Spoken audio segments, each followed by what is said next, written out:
Molt bon dia des de Mallorca. Bé, en realitat no hi som a Mallorca, però és igual, és igual. Les notícies d'avui, 16 de febrer.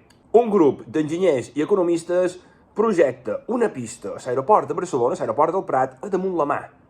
Mà endins. Saps què t'ho vull dir? Què vol dir això? Que Mallorca i Catalunya cada vegada estaran més a prop. Hem xerrat precisament amb un dels enginyers que han tingut aquesta brillant idea. Escoltau.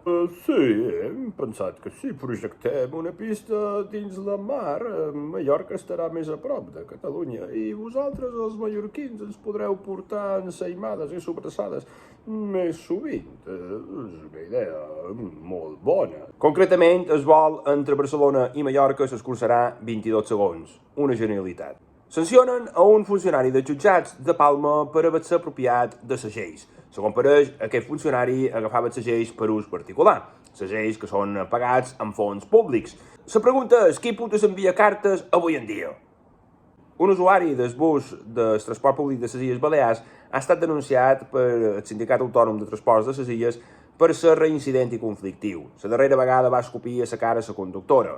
Jo li diria que pogués fer amistat amb el funcionari que robava els segells i que li escopien els segells. I així ho tindríem tot, saps què t'ho vull dir?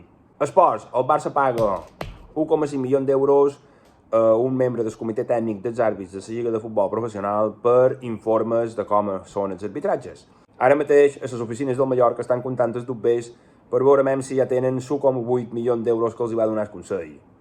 A veure si així feien qualque cosa. Bon dia!